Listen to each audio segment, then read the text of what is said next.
Halo, selamat datang kembali. Pada session ini kita akan melihat bagaimana sih budaya korporasi Jepang secara umum.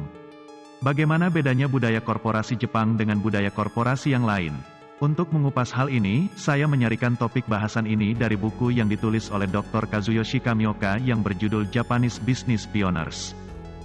Ketika membicarakan budaya korporasi Jepang, biasanya kita akan membandingkannya dengan budaya korporasi gaya Amerika atau kadang disebut juga gaya Barat.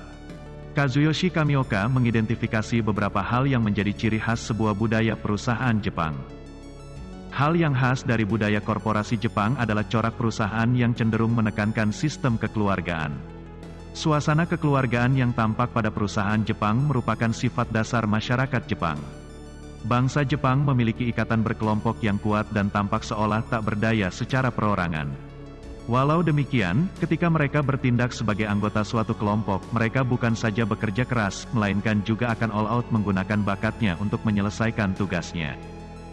Corak perusahaan yang cenderung menerapkan sistem keluarga ini menempatkan pemimpin perusahaan dihormati bukan saja sebagai pemimpin perusahaan melainkan juga sebagaimana sebagai seorang kepala keluarga. Sistem kekeluargaan ini juga yang disinyalir sebagai salah satu alasan berjalannya sistem long life employment, bekerja di perusahaan seumur hidup. Hal lain yang khas dari budaya korporasi Jepang menurut Kazuyoshi Kamioka adalah sifat yang penuh kompetisi. Masyarakat Jepang sejak kecil dibiasakan dengan jiwa kompetisi melalui perlombaan, persaingan di sekolah. Hal ini melatih bangsa Jepang untuk bekerja keras, tekun, dan penuh pengabdian. Jiwa ini juga terhubung dengan kondisi Jepang. Minimnya sumber daya alam memaksa Jepang untuk mengoptimalkan ekspor.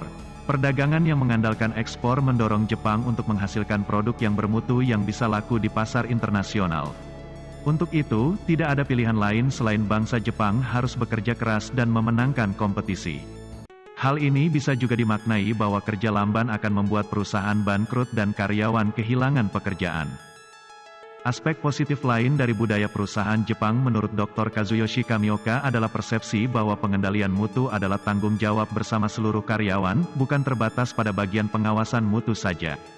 Perusahaan Jepang biasanya mendidik karyawan yang potensial hingga ke tingkatan yang lebih tinggi dengan mengikutsertakannya dalam pelatihan-pelatihan, disekolahkan dengan biaya perusahaan sepenuhnya. Hal ini dilakukan karena setiap karyawan dianggap sebagai seorang anggota keluarga perusahaan dan diharapkan tetap bekerja hingga masa pensiun tiba. Demikianlah beberapa kekhasan dari budaya perusahaan Jepang secara umum. Mungkin Anda memiliki pengetahuan lain tentang budaya perusahaan khas Jepang atau bahkan tidak sependapat dengan apa yang telah diuraikan tadi. Silakan kita lanjutkan di sesi diskusi terkait topik bahasan ini.